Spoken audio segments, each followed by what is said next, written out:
The scent of pine and midnight dew filled my chambers as servants bustled around me, their nervous energy palpable in the air. Outside, a full moon hung like a silver medallion against the velvet sky, illuminating the ancient stone walls of the castle with an otherworldly glow. I could hear the distant howls from the forest, celebratory calls that made my skin prickle with both wonder and dread. "Hold still, my lady," whispered Elise, her fingers trembling as she adjusted the delicate silver circlet upon my ash-blonde hair. Her eyes avoided mine in the mirror, but I caught the flash of pity there. It was the same look everyone had given me since the announcement, since I had been chosen, the bride of the Lycan king, a peace offering, a sacrifice. I fingered the small wooden amulet hanging at my throat, my mother's parting gift before she died. Its surface was worn smooth from years of anxious caresses, the ancient symbols carved into it barely visible now. "Courage lives in stillness," she'd told me. "When the world howls around you, be the eye of the storm." The memory of her voice steadied my breathing, if only for a moment. "They say he's killed 100 men with his bare hands," whispered another handmaiden, not realizing I could hear her, "and twice as many in his other form." "Hush," Elise scolded, but the damage was done. My reflection stared back at me, pale skin, wide gray eyes rimmed with fear, lips pressed into a tight line. The white gown, meant to symbolize purity and new beginnings, felt more like a burial shroud. I had never wanted this, never asked to be the one who would seal the treaty between our kinds, humans and Lycans. For centuries we had lived in separate realms, their forest kingdom pressing against our stone cities like two enemies with blades at each other's throats. The wars had nearly destroyed both sides. And now, peace would come through marriage, through me. A knock at the door made all of us jump. The handmaidens scattered like startled birds as my father entered, his face grave beneath his silver-streaked beard. As our kingdom's leader, he had negotiated this alliance. As my father, he had sentenced me to a life with a monster. "It's time, Evelyn," he said, his voice strained with the weight of unspoken apologies. I rose, surprised my legs could support me. "Father," I said, "tell me about him. Please." He looked away, the lines around his eyes deepening. "King Thorn is complex, unpredictable, but he has sworn no harm will come to you." "Do you believe him?" I asked, hearing the childish plea in my voice. His silence was answer enough. The castle corridors seemed endless as we walked, my white gown whispering against the stone floors like secrets being traded in the dark. Guards lined our path, their expressions solemn as they watched me pass, the last glimpse of their lord's daughter before she became something else, something other, the property of the beasts they had been trained to kill. "Courage," I whispered to myself, clutching my mother's amulet. Stillness. The great hall opened before us, transformed for this unholy union. Hundreds of candles created islands of light in the cavernous space, illuminating the two distinct sides of the gathering. To the left stood our people, human nobles in their finest attire, their faces masks of diplomatic pleasantries that couldn't hide their horror. To the right stood the Lycans in human form, taller, wilder, with amber eyes that caught the candlelight like predators in the dark. Some wore elaborate leather armor, adorned with symbols I didn't understand. Others were dressed in finer clothes that seemed ill-fitting on their powerful frames. And at the center of it all, waiting at the altar, stood the Lycan king. The stories hadn't prepared me. King Thorn was not the misshapen monster of children's nightmares. He was terrifyingly beautiful, tall and broad-shouldered, with midnight black hair that fell past his shoulders in a wild mane streaked with silver. His face was all sharp angles and savage grace, with high cheekbones and a strong jaw darkened by the shadow of a beard. But it was his eyes that froze the breath in my lungs, molten gold ringed with darkness, watching me approach with an intensity that made me feel like prey being stalked across an open field. My father's grip on my arm tightened. Whether to steady me or himself, I couldn't tell. The music, a strange blend of human strings and the deeper, rhythmic drums of the Lycans, faltered for a moment as I stumbled. A murmur rippled through the crowd. "Steady, daughter," my father whispered. "Remember who you are. Who was I? The question echoed in my mind as we continued our slow procession. I was Lady Evelyn, daughter of Lord Bennet, raised in the safety of stone walls and human traditions. I was educated, gentle, trained in the diplomatic arts. Nothing in my sheltered existence had prepared me for this moment, for him. As we reached the altar, my father placed my trembling hand into King Thorne's waiting palm. The shock of that first contact nearly undid me. His skin burned like fire against mine, rough with calluses, yet somehow gentle in the way he received my fingers. A current of something primal and electric shot up my arm, and I had to bite my lip to keep from gasping. "I entrust you with my daughter," my father said, his voice carrying through the hall, with practiced authority that belied the grief in his eyes. "May this union bring peace to our peoples." King Thorne inclined his head, those inhuman eyes never leaving mine. "She will be protected," he said, his voice a low rumble that seemed to vibrate through my very bones. "As my queen, she will want for nothing, except freedom," I thought bitterly, "except choice." The ceremony passed in a blur of ancient words and foreign rituals. I spoke when prompted, my voice a ghost of itself, as I promised loyalty to a kingdom I had never seen, and fealty to a king I had every reason to fear. When Thorne spoke his vows, there was something almost hypnotic in his deep voice, in the strange, rolling accent that hinted at a language far older than any I knew. "You don't have to fear me," he whispered, when the official pronouncements were done, his lips close to my ear as he slipped a heavy ring onto my finger. A band of dark metal set with a stone that seemed to hold moonlight within it. "I am not what your stories have made me." Before I could respond, he drew back, lifting my hand to press a kiss to my knuckles. The gesture appeared courtly and proper to the watching crowd, but I felt the slight scrape of sharper-than-human teeth against my skin, a reminder of what lay beneath the civilized exterior. The feast that followed was an awkward affair, with humans and Lycans separated by centuries of hatred and an ocean of blood. I sat beside my new husband on a raised dais, picking at food I couldn't taste while conversations happened around and about me, never including me. Thorne conducted himself with surprising diplomacy, speaking with my father's advisors about trade routes and border patrols while barely acknowledging my presence.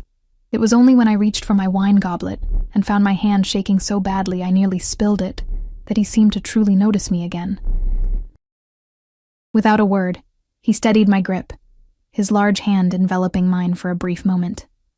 "Breathe," he commanded softly. "Your heart is racing like a trapped rabbit." "I can hear it." I jerked my hand away, unnerved by the reminder of his inhuman senses. "Forgive me if I find this situation somewhat distressing," I whispered back, surprising myself with the flare of defiance. Something that might have been amusement flickered in his golden eyes. "There she is," he murmured.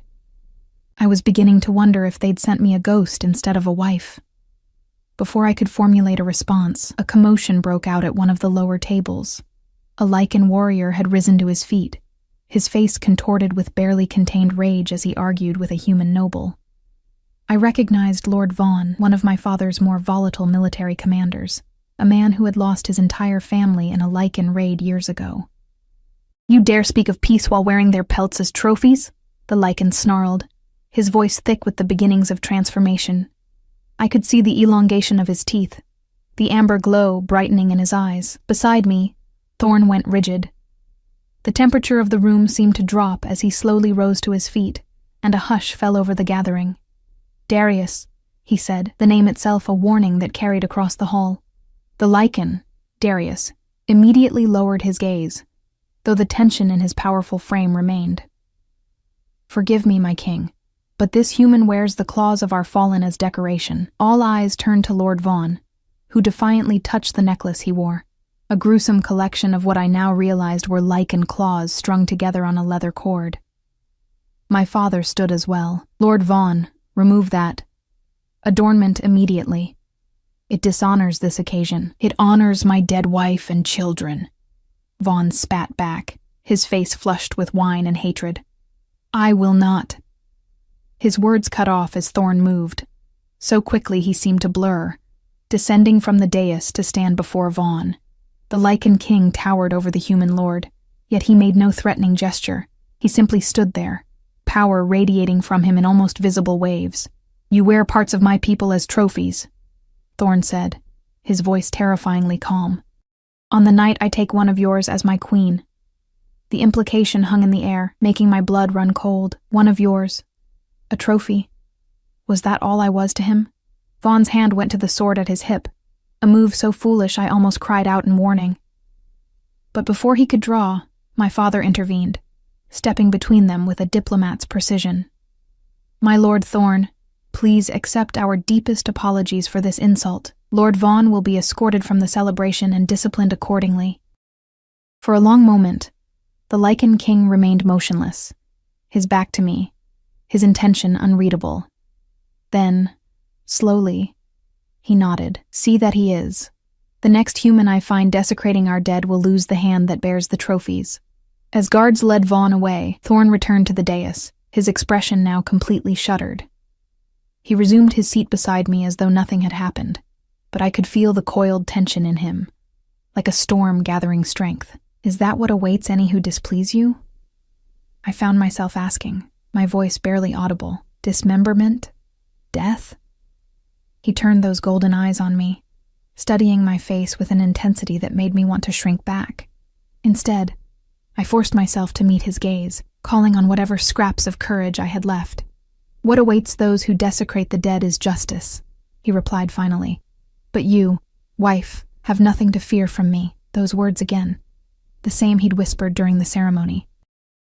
"You don't have to fear me," but the incident with Vaughn had shown me the violence that simmered just beneath Thorn's controlled surface. The rest of the feast passed in a blur of forced conversation and mounting dread. As the hour grew late, I knew what was coming, what was expected: the bedding ceremony, the consummation. My breath grew shorter, my palms damp with sweat as servants began clearing tables, and musicians shifted to slower, more intimate melodies. I felt Thorn's eyes on me again and forced myself to look at him. Something in his expression had softened, though I couldn't read the emotion there. "Come," he said, rising and extending his hand to me. "It's time we departed." The walk to the royal chambers felt like a march to execution. Servants and guests lined the corridors, some offering blessings, others watching with pity or curiosity. My new husband walked beside me, a silent, burning presence that seemed to both shield me from the onlookers and mark me as claimed. The royal chambers were nothing like I had imagined. Instead of the savage den my frightened mind had conjured, I entered a spacious suite, rich with unexpected comforts. Tapestries depicting forest scenes covered stone walls, their threads catching the firelight in shimmers of gold and silver. Thick furs and woven rugs cushioned the floor. A massive four-poster bed dominated the far wall, draped with linens in deep forest green and adorned with pillows that looked softer than anything in my father's castle. The door closed behind us with a heavy thud that seemed to echo in my chest. We were alone now, truly alone, and the reality of what was to come crashed over me like an icy wave. Thorn moved to a table where a decanter and 2 goblets waited. His movements were fluid, controlled, as he poured a deep red liquid that caught the light like rubies. "Wine?" he offered, extending a goblet toward me. "It might help steady your nerves." I stared at the offered drink, then at him, suspicion tightening my throat. "Is it—" I couldn't finish the question. A shadow of something, hurt, irritation, crossed his features. "It's just wine, Evelyn. From your father's vineyards, in fact. I don't need to drug my wife." The implication made heat rise to my cheeks. I took the goblet, careful not to let our fingers touch, and sipped. The wine was indeed familiar, the same vintage served at my father's table on special occasions. Its warmth spread through me, but did nothing to dissolve the knot of fear in my belly. Thorn watched me over the rim of his own goblet, those golden eyes unreadable in the firelight. He had removed his formal jacket, standing now in a simple white shirt that did little to conceal the powerful build beneath. I could see the shadow of a tattoo, or marking peeking from his collar. Some symbol of his people, perhaps. "You've barely spoken all evening," he said finally, setting his goblet aside. "I would know your thoughts." I clutched my wine tighter, the goblet a shield between us. "What would you have me say? That I'm honored by this match? That I'm not terrified of what happens next?" The truth would be a start, he replied, his voice level. We are bound now, you and I. Lies will serve neither of us. The truth? I gave a brittle laugh that sounded foreign to my own ears. The truth is that I've been given to you like a peace token.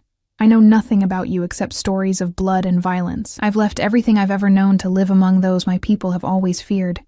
And now I'm expected to...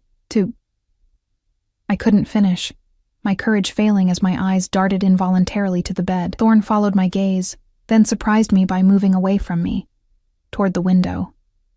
He drew back the heavy curtains, revealing the night sky with its swollen moon.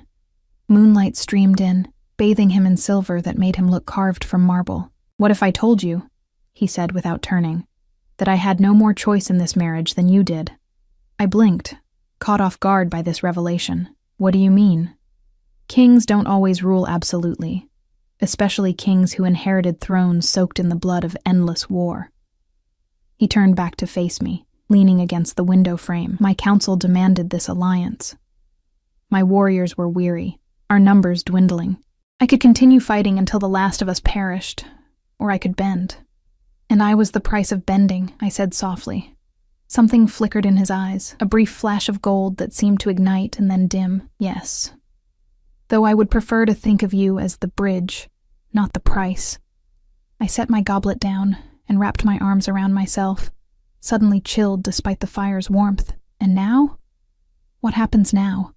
I asked, unable to keep the tremor from my voice. Thorn pushed away from the window and approached me slowly, as one might approach a skittish deer. I held my ground, though every instinct screamed for me to retreat. Now, he said, stopping an arm's length away. Now we have a choice. A choice? I echoed, confusion momentarily overshadowing fear. The alliance requires a marriage, he said. The marriage has taken place. What happens between us in these chambers is ours to decide. He gestured toward a door I hadn't noticed before, half hidden behind a tapestry. Through there are private quarters prepared for you. You may retire there if you wish. I will not force you to my bed. I stared at him, searching for deception in his features and finding none.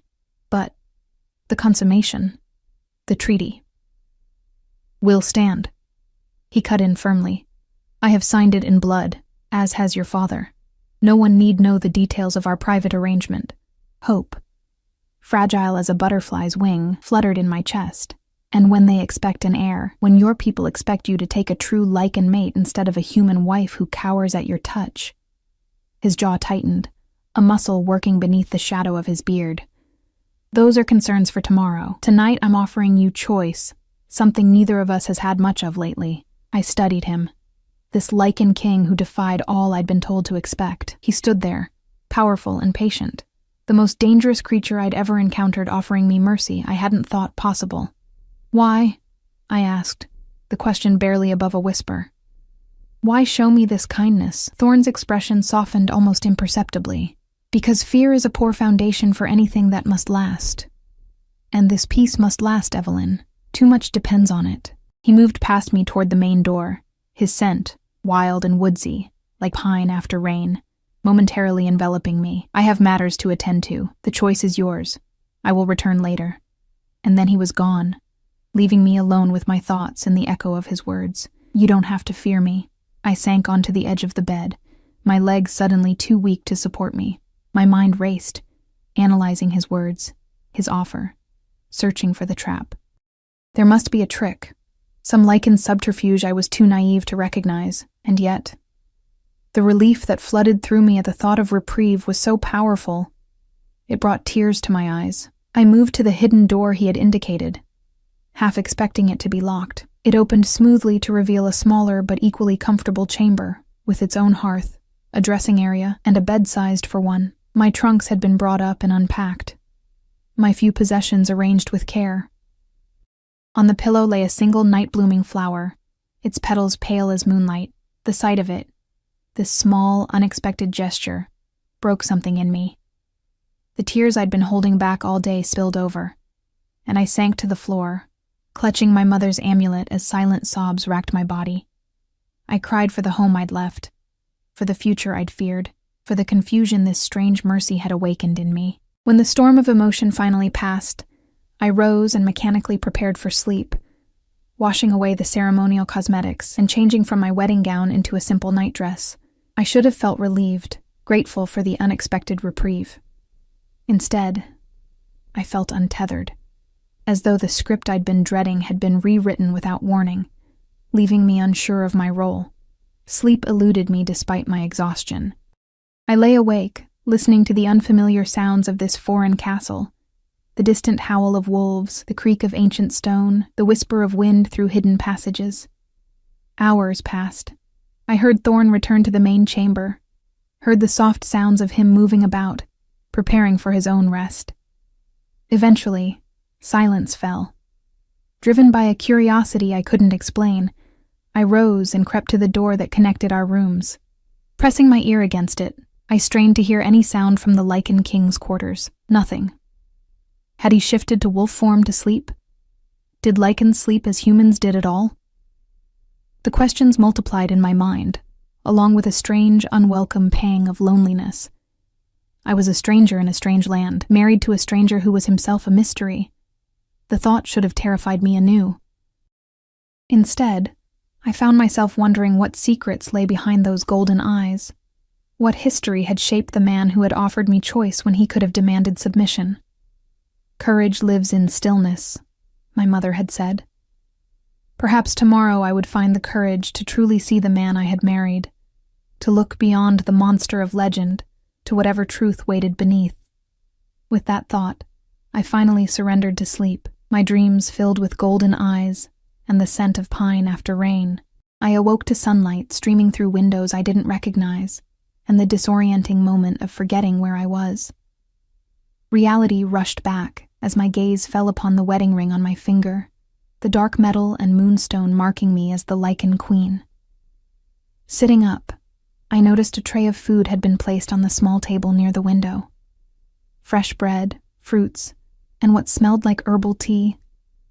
Someone had entered while I slept, moving silently enough not to wake me. The thought was unsettling. I dressed quickly in a simple blue gown I found laid out, another gesture from unseen servants, and tentatively approached the door connecting to Thorn's chambers. My hand hovered over the handle, hesitation and curiosity warring within me. Before I could decide, a knock sounded from the main corridor door. "Enter," I called, stepping back. A young woman slipped inside, her movements graceful and efficient. She had the same amber-tinted eyes as the other Lycans, though hers were a softer shade, honey, rather than gold. Her dark hair was braided tightly, revealing pointed ears that confirmed her non-human status. "My queen," she said, bowing slightly. "I am Lyra, assigned to attend to your needs while you adjust to your new home." "Oh," I said, startled by both the title and the offer of assistance. "Thank you, Lyra, but I'm perfectly capable of seeing to myself." A smile touched her lips. "Of course, my lady. But the castle is large and our ways will be unfamiliar to you. His Majesty thought you might appreciate a guide." His Majesty. Thorn had considered my comfort, it seemed. Where is the king this morning?" I asked, trying to sound casual. "He attended the Dawn Council and now meets with your father's delegation," Lyra replied. "The treaties require final signatures before your people depart." My people. Already a separation was forming, a line drawn between my old life and this new one. Soon my father would leave, returning to the human kingdom without me. "I should be there," I said suddenly, moving toward the door, "if these are the final negotiations."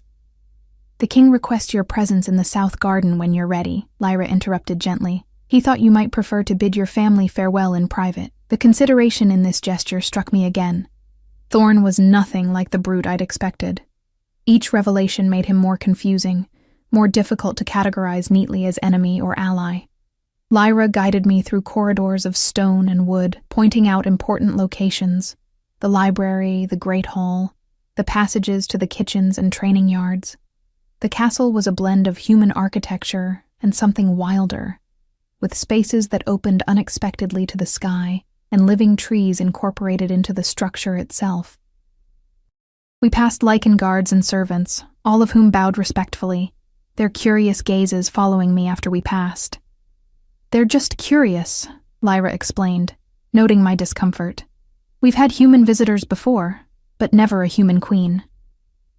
"Are they displeased with the arrangement?" I asked, thinking of Darius's outburst at the feast. Lyra considered her words carefully. "Some are cautious, others hopeful. War has taken much from everyone." She glanced at me. "But the king's choice is not questioned. His word is law, is it?" I asked. Last night he implied his council held significant power. A shadow passed over Lyra's face. "The council advises. King Thorn decides. But even kings must sometimes bend to necessity." She paused before a set of glass doors. "The south garden, my lady. Your father awaits with the king." The garden beyond was breathtaking, a carefully tended space where cultivated flowers mingled with wild forest growth. Stone paths wound through trees hung with lanterns, and a small stream cut through the center, crossed by an arched wooden bridge. My father stood with Thorn on that bridge, both men tall and proud, yet so different, one human and aging with dignity, the other something ancient in a young man's powerful form. They appeared deep in conversation, but Thorn's head turned sharply as I approached, his senses alerting him to my presence before my father noticed. "Evelyn," my father called, relief evident in his voice. "Come, child." I crossed to them, acutely aware of Thorn's eyes tracking my movement. When I reached the bridge, my father embraced me tightly, his familiar scent of leather and sage momentarily grounding me. "Are you well?" He whispered against my hair, the question loaded with unspoken meaning. "Yes," I replied simply, unwilling to elaborate with Thorn standing so near. My father pulled back, studying my face intently. Whatever he saw there seemed to satisfy him, for he nodded slightly before turning to include Thorn in our circle. "The treaties are signed and sealed," he said formally. "Our kingdoms are now allies, bound by blood and oath." "And marriage," Thorn added, his deep voice resonating in the quiet garden. "Your daughter will be respected as my queen and honored by my people." My father's hand tightened on my shoulder. "See that she is." There was a warning in his tone that would have seemed foolhardy coming from a human addressing the Lycan king. Yet Thorn inclined his head in acknowledgement. "You have my word," he said. "No harm will come to her while I draw breath." An oath, I realized. He was giving my father a sacred promise. I wondered what such things meant to Lycans, whose nature was said to be as changeable as the moon that governed their transformations. "I'll leave you to say your goodbyes," Thorn said, his gaze meeting mine briefly before he stepped away, moving to the edge of the garden to give us privacy. Once alone, my father's diplomatic mask crumbled, revealing the worry beneath. "Evelyn, if you wish to come home." "The alliance would fail," I finished for him. "We both know I can't leave." He closed his eyes briefly. "I've made inquiries. The night passed. Well?" The delicate question made heat rise to my cheeks. "He was kind," I said carefully. Not what I expected. Relief washed over his features. "Good, that's good." He glanced toward where Thorn stood, his back to us. "He's young for their kind, just 30 winters, but he's brought stability to their kingdom after his father's bloody reign. The council speaks of him with respect." I absorbed this information hungrily. 30. Barely older than my 22 years in human counting, yet carrying the weight of a kingdom and its violent history. "Why did you never tell me these things before?" I asked. "Would it have made the marriage easier to accept?" He countered softly. "Or would you have seen it as manipulation?" He knew me too well. I would have suspected any positive portrayal of the Lycan king as an attempt to sweeten the bitter pill of this arrangement. "Write to me," he said, pressing something into my palm. "This seal will ensure your letters reach me untouched and unopened. Tell me the truth of your life here, Evelyn. If you need rescue, I will come for you. Alliance be damned." The fierceness in his tone brought tears to my eyes. I closed my fingers around the small seal, a tangible connection to my old life. "I'll write," I promised. "But I think I may be safer than we feared." The farewell that followed was painful but mercifully brief. My father had never been one for prolonged emotion, and I was grateful for his restraint now. One last embrace, one last whispered blessing, and he was walking away, back straight and head high as befitted a ruler. I watched until he disappeared into the castle, knowing he would be on the road with his retinue before midday. I wasn't aware of Thorn's return until his voice came from just behind me. It's never easy to watch family depart. I turned, hastily wiping away the tears that had escaped despite my best efforts. No, I agreed. It isn't.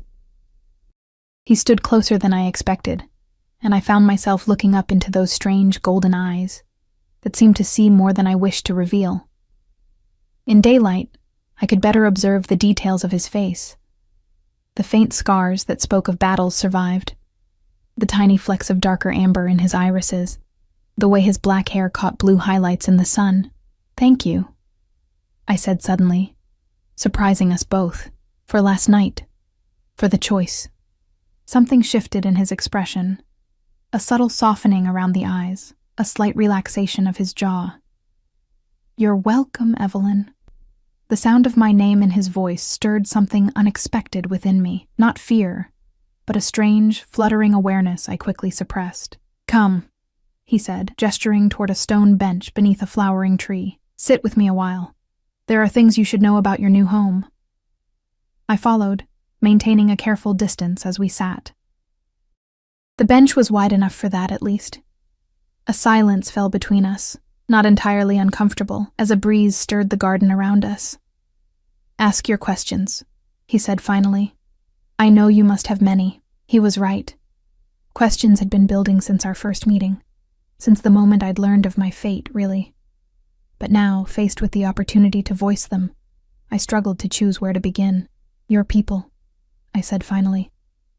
"How do they truly feel about this alliance? About me?" Thorn considered this, his gaze drifting to the forest visible beyond the garden walls. "They are divided. The older ones remember a time before the wars, when our kinds traded and occasionally even married. The younger know only conflict. Darius isn't alone in his suspicion, but neither is he the majority, and the council that pressed for this marriage." A smile touched his lips, though it held little humor. Practical above all, they saw the numbers, the wounded, the children left parentless. Even the most hardened warrior tires of burying their young. I twisted my wedding ring, watching how the stone seemed to shift from white to blue depending on how the light struck it. "Last night, Lord Vaughn," I began, "represents the worst of humanity's hatred toward us," Thorn finished, his voice hardening. "Just as Darius represents the worst of ours toward you, both would rather see blood flow than peace prevail." "You would have taken his hand," I said quietly. It wasn't a question. "Yes," Thorn replied without hesitation, "for wearing parts of my people as trophies." "Yes, I would have. Does that frighten you?" I considered this, weighing his honesty against the violence implied. "Yes," I admitted, "but I understand it. If humans wore Lycan parts so openly at their court, I imagine your reaction would have been far worse." He studied me with new interest. "Perhaps you understand more than I credited." "I was raised to be diplomatic," I said. "Understanding perspectives different from my own is a skill I was taught alongside dancing and languages. Then perhaps your father chose better than he knew when he offered you as his ambassador." There was genuine respect in his tone. I looked away, uncomfortable with both the praise and the reminder of my position. "Will I be expected to attend councils? To have a role beyond simply being your wife?"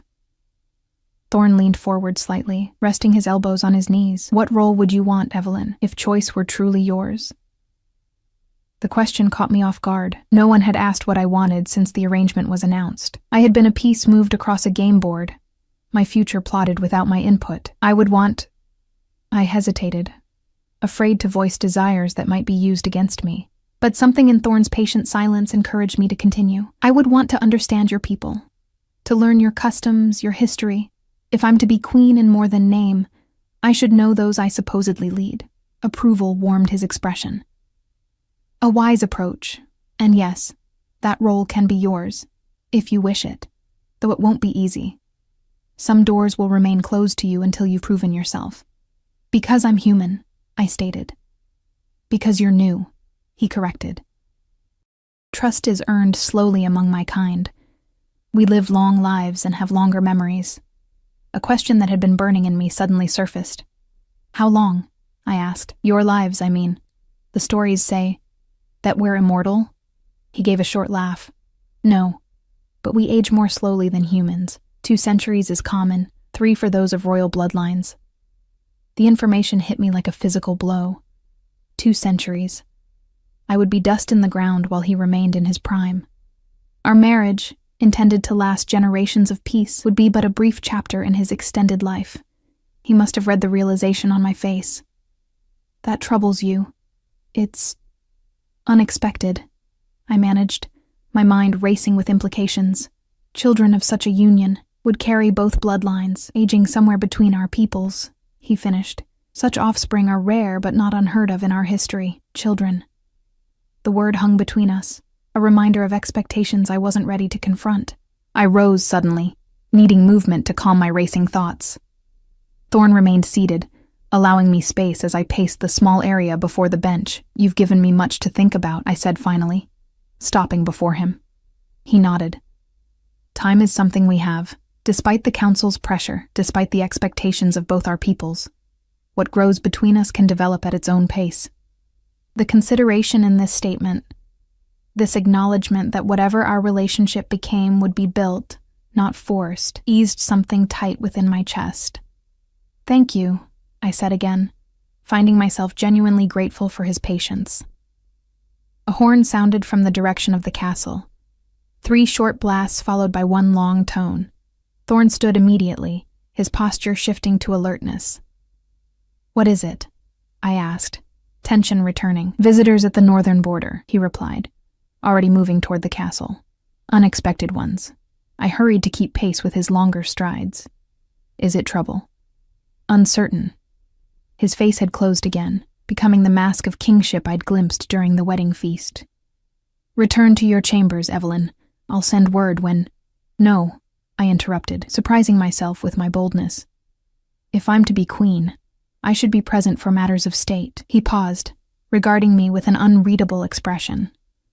For a moment, I thought he would refuse, would order me to the safety of my rooms like a child to be protected. Then he gave a short nod. Very well. But stay close and speak only if spoken to. There are protocols you don't yet understand. The great hall had transformed since the wedding feast. Gone were the decorations and tables, replaced by a massive circular stone with runes carved into its surface. Around it stood members of what I assumed must be Thorn's council. 7 Lycans of varying ages, both male and female, all with an air of authority that matched their formal attire. They looked up as we entered, their expressions ranging from surprise to disapproval at my presence. Thorn's hand came to rest lightly at the small of my back, guiding me forward. A gesture of both possession and protection that sent an unexpected shiver up my spine. My queen will join us, he announced, his tone brooking no argument. What news from the north? An older female Lycan with silver-streaked auburn hair stepped forward. Nomads, Your Majesty, a pack of 30, seeking asylum. Refugees or opportunists? Thorn asked sharply. Both, I suspect, replied a muscular male with a facial scar that pulled his right eye into a permanent squint. Their alpha claims they flee persecution from human settlements beyond the Blackwood Mountains. But they bring warriors among them, not just families. Thorn's expression remained neutral, but I felt the tension in his body where his hand still rested against my back. The timing is suspect. The day after our alliance becomes official. Suddenly we have Lycan refugees claiming human aggression. The implications weren't lost on me. Either these newcomers were genuine refugees whose plight validated the need for our peace treaty, or they were provocateurs seeking to test or even sabotage the new alliance. We should send them away, declared a younger council member, his voice hard. We cannot risk. We will not turn away our kind without hearing their plea, interrupted the silver-haired female. Such has never been our way, Malik, nor will it become our way under my rule, Thorn stated firmly. Reyna, prepare the East Hall for the delegation. Darius. He paused, his gaze finding the Lycan warrior who had caused the disturbance at our wedding feast. Choose 4 guards you trust to accompany the nomads' representatives. They are to be treated as guests, but watched. Darius nodded, his expression carefully neutral as his eyes flickered briefly to me. "What of the queen?" asked Reyna, the silver-haired counselor. "Perhaps she should withdraw until we've assessed the situation." Before Thorn could answer, I found my voice. If these Lycans claim mistreatment by humans, perhaps the presence of a human queen might reassure them of our new alliance. I kept my tone measured, respectful, though my heart raced at my own boldness. Surprised glances passed among the council members. Thorn's hand pressed slightly firmer against my back, a warning or encouragement, I couldn't tell. "The queen makes a valid point," he said after a moment. "Her presence may serve multiple purposes." "Or provoke them," Darius countered. "If they truly have suffered at human hands, then they will see that not all humans are their enemies." Thorn cut him off. "Just as my wife is learning that not all Lycans are the monsters of her childhood tales." The reference to my own journey from fear to understanding silenced further objections. Orders were given, preparations made, and within the hour, we stood ready to receive the nomad delegation in the East Hall, a smaller, more intimate space than the Great Hall, hung with ancient weapons and the pelts of non-Lycan beasts. Thorn sat in a carved wooden chair elevated on a small dais, with me positioned slightly behind and to his right. The arrangement made clear the hierarchy. He was king, I was queen, but clearly secondary. The council members stood in a semicircle, creating a formal but not overtly threatening reception. "Remember," Thorn murmured as we heard footsteps approaching. "Observe more than you speak. There is much you don't yet know about our politics." I nodded, smoothing my hands over my gown and straightening my posture. My diplomatic training from my father's court would serve me well here, I hoped. Observation, patience, careful assessment of unspoken dynamics. The doors opened to admit 5 Lycans escorted by Darius and his chosen guards. The contrast between the two groups was immediately apparent. While Thorn's people wore fine clothing that blended elements of human fashion with more practical, traditional designs, the newcomers were dressed in rougher garb, leather and hide predominating, with symbols painted or sewn into the material that I didn't recognize. Their leader stepped forward. A tall, broad-shouldered male with rust-colored hair, pulled back in intricate braids and ritual scars visible on his exposed forearms. His amber eyes, darker and more orange-tinted than Thorn's, scanned the room before settling on the king with a mixture of respect and wariness.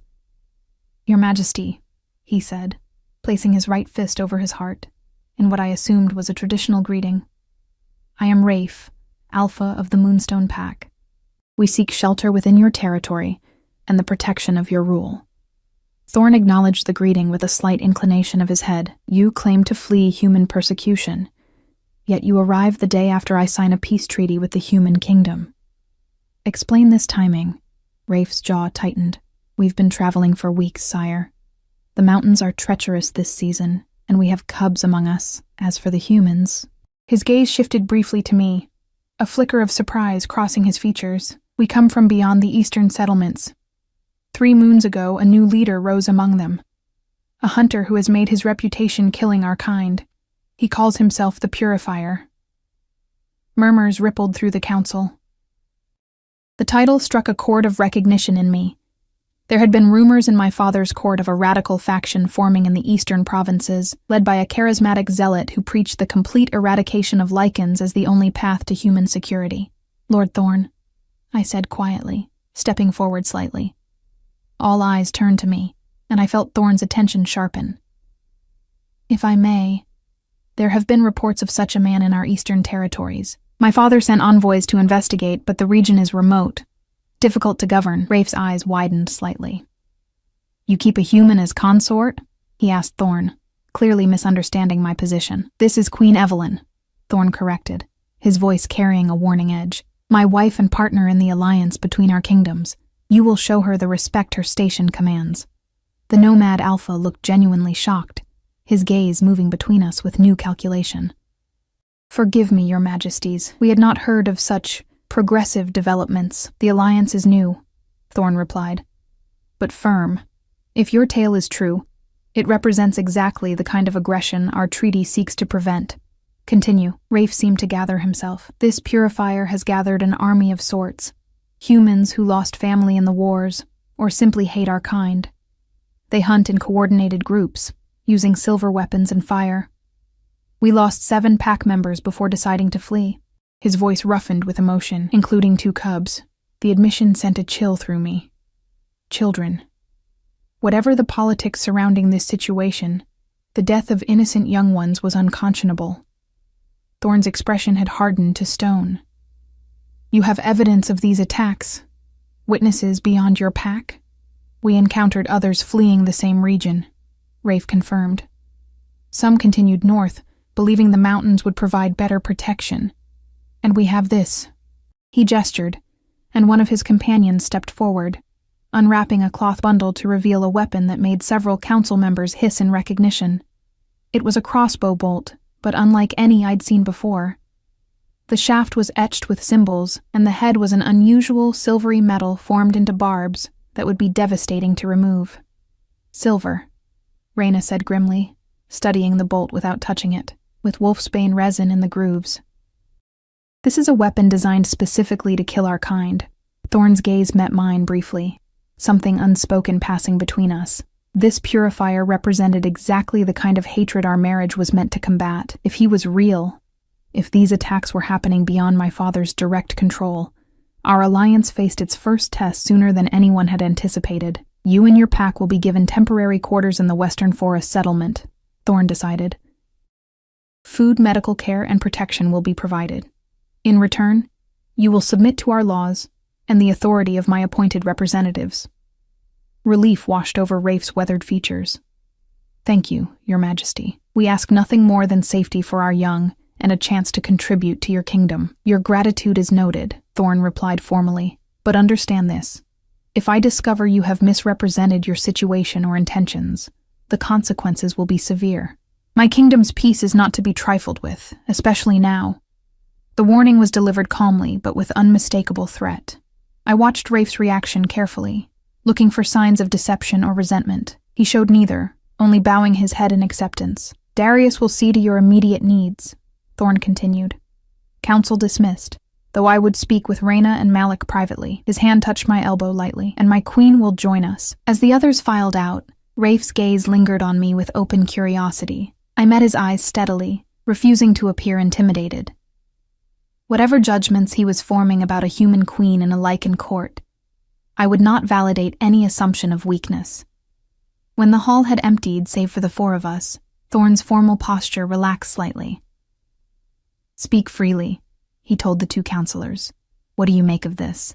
Reyna, the silver-haired female, spoke first. The weapon is genuine. Those markings are from the eastern human settlements. Their style is distinctive. I'm more concerned with the timing, Malik countered. His youthful features hardened with suspicion. The day after our king takes a human bride, suddenly humans are murdering Lycan cubs. It's too convenient. Or precisely why the alliance is necessary, Reyna argued. These eastern settlements have always been more radical, less controlled by Lord Bennett's influence. I listened carefully, noting how they spoke of my father, respectfully, but with a clear understanding of the limitations of his power. My diplomatic training urged me to remain silent until I had more information, but I found myself wanting to contribute. May I asked, looking to Thorn. When he nodded, I continued. The Eastern Territories have indeed been difficult to govern. They're isolated, suspicious of outsiders, even other humans. If this purifier has risen to power there, it's possible my father's intelligence networks wouldn't detect it immediately. Malik's amber eyes narrowed. Convenient explanation, my queen.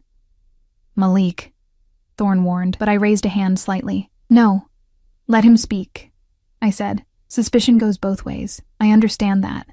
Something like surprised respect flickered across Malik's face before he continued.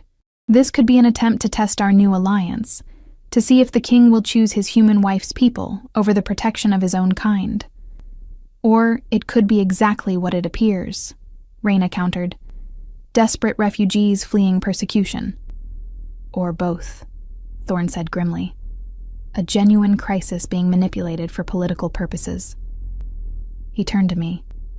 What do you suggest, Evelyn? The directness of the question, asked in front of his advisors, caught me off guard. This was a test, I realized. My first real test as queen. Verify independently, I said after a moment's thought. Send scouts east, not just to confirm the refugees' story, but to assess the scale of the threat. Meanwhile, send word to my father. If this purifier operates within his realm, he should be made aware. And the refugees themselves, Thorn prompted. I considered. House them as promised, but separately from your established settlements. Provide for their needs, but maintain observation. If their intentions are pure, they deserve protection. If not, I let the implication hang, unwilling to directly suggest punishment when I was still learning Lycan justice. Thorn nodded, satisfaction evident in his expression. My thoughts exactly. Reyna, select scouts. Experienced ones who can move undetected in human territories. Malik, you'll oversee the refugees' settlement and security. The young counselor looked ready to protest, but quickly thought better of it. As you command, sire, and I, Thorn continued, will draft communications to Lord Bennett. His gaze met mine. With the Queen's assistance, as her knowledge of her father's court will be invaluable. After the counselors departed, we remained alone in the East Hall. For a moment, neither of us spoke. Then Thorn moved to a side table where a decanter and cups waited. A constant feature of meeting rooms I was beginning to notice. You handled that well, he said, pouring 2 drinks. Better than many would have on their first council interaction. I accepted the offered cup, our fingers brushing briefly in the exchange. The contact no longer sent alarm through me as it once had. I've been trained for diplomatic situations since childhood. This was more than training, he observed. You showed wisdom and restraint when Malik challenged you. Many would have responded with defense or aggression. I sipped the drink. Not wine this time, but something herbal and warming. Defensive reactions rarely serve in negotiations. My father taught me that. Thorn leaned against the table, studying me with those penetrating golden eyes. Your father taught you well, though I suspect some of that wisdom is innately yours. The compliment warmed me more than the drink. Thank you for including me, I said, for not sequestering me away from matters of governance. That would be a waste of your abilities, he replied simply. And counterproductive to what we're trying to build. And what are we trying to build exactly? I asked, emboldened by his apparent openness. His expression turned thoughtful, something new, something neither of our kinds has seen before. A true partnership between human and Lycan. Not just coexistence, but cooperation. He set his cup down. It won't be easy. Today was just the first challenge of many. I thought of the nomads, of this mysterious purifier, of the suspicious looks from both humans and Lycans when they saw me at Thorn's side. No, I agreed softly. It won't be easy, but perhaps, he added, his voice dropping to a register that seemed to resonate in my chest. It could be worth the struggle. The intensity in his gaze made me look away first. I should help you draft that letter to my father. His lips curved slightly. Yes, we should begin immediately.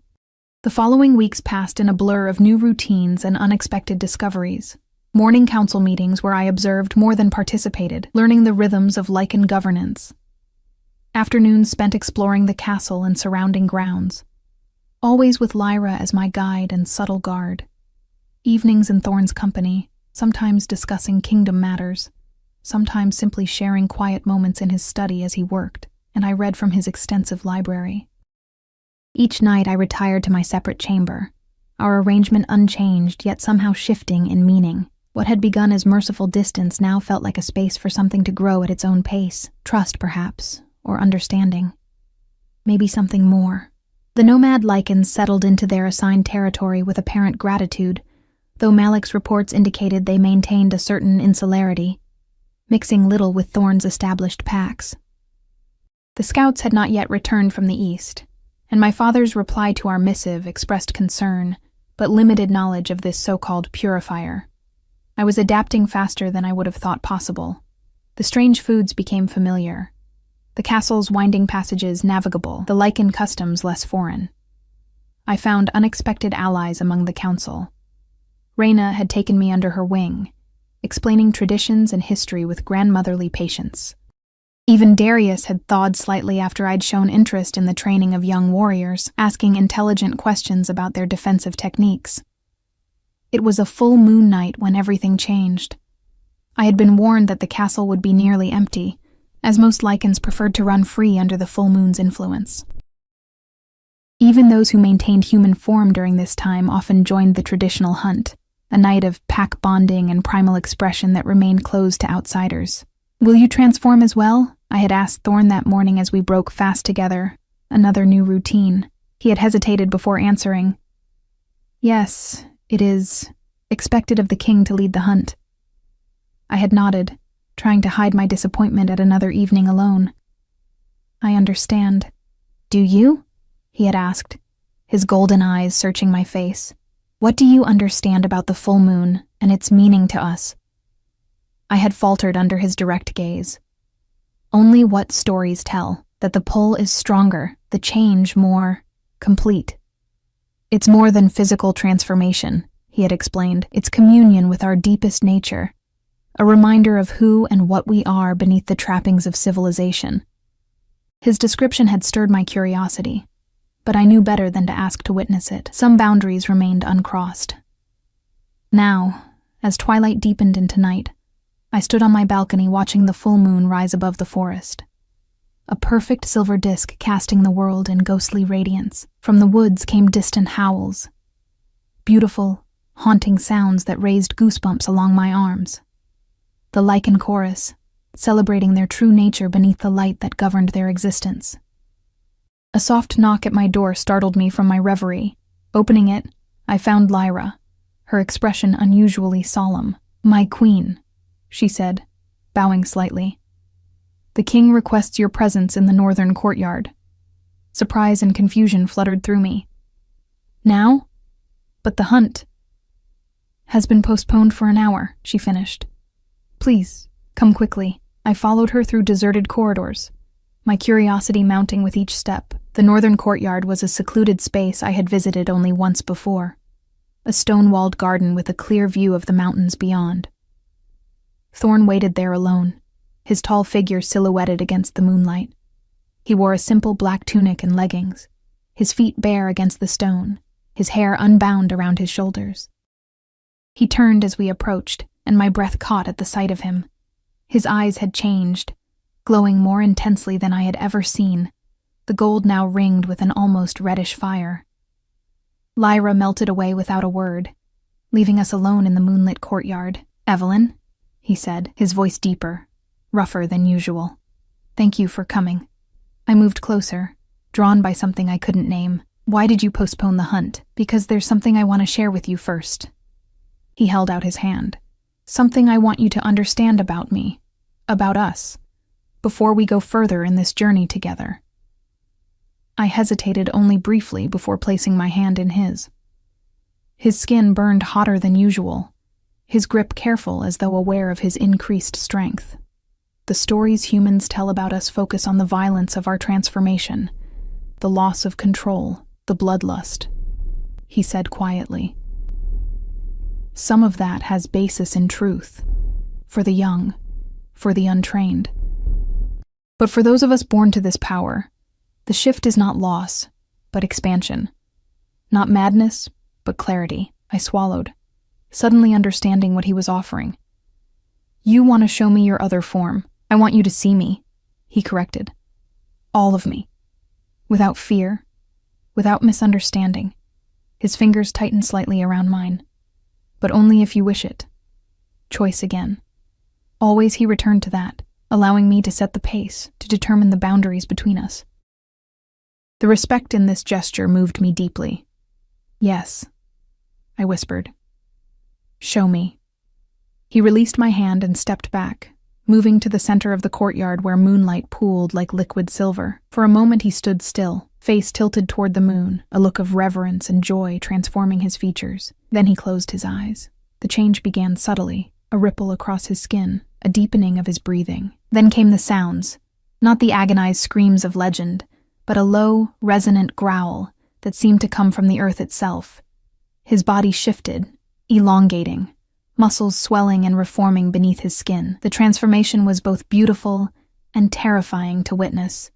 Not the violent horror stories described, but a fluid metamorphosis, like watching a masterful sculpture reshape itself. Where Thorn had stood now crouched a massive wolf-like creature, larger than any natural wolf, with midnight fur streaked with silver, powerful limbs, and intelligent eyes that remained unmistakably his, golden, fierce, and completely aware. I stood frozen, my heart racing not with terror but with awe.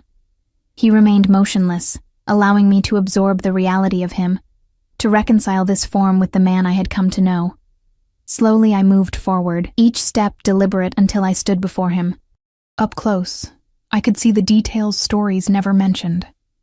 The complexity of expression in his transformed face, the careful control evident in every muscle, the familiar spirit shining through unfamiliar features. Trembling slightly, I raised my hand. "May I?" He lowered his great head in assent. My fingers sank into fur softer than I had imagined, warm and alive beneath my touch. A rumble vibrated through him, not a growl of warning, but something closer to contentment. "You're beautiful," I whispered, and meant it. Something shifted in his golden gaze. Surprise, perhaps, or gratitude. Slowly, he leaned forward until his forehead rested gently against mine, an intimate gesture of trust that brought unexpected tears to my eyes. In that moment, I understood what he had been trying to tell me since our wedding night. "You don't have to fear me." Not because he would hide his true nature, but because his true nature, complex, powerful, and wild as it was, harbored no threat to me. The Lycan and the man were one, and both had chosen to offer me not just safety, but partnership. As we stood together beneath the moon that had once symbolized my greatest fear, I recognized the truth that had been growing within me these past weeks. This arranged marriage, this political alliance, it had the potential to become something neither of us had dared hope for. Something true and lasting, built on respect and growing affection rather than obligation. When Thorn shifted back to human form minutes later, I remained close, unafraid. He stood before me, vulnerable in his transformation yet powerful beyond measure, his golden eyes searching mine for reaction. I reached for his hand, twining my fingers with his. "Thank you," I said simply, "for trusting me with this." His smile, rare and genuine, transformed his face. "Trust goes both ways, my queen." Later that night, as the castle fell silent after the returning hunters, I made a decision. Leaving my separate chamber, I crossed to the connecting door and knocked softly. When Thorn opened it, surprise, and something deeper flickering across his features, I simply stepped forward into his embrace. Our journey had only begun, the path ahead filled with challenges from both our worlds, but as his arms encircled me, as my heart beat against his, I knew with sudden clarity that we would face those challenges together.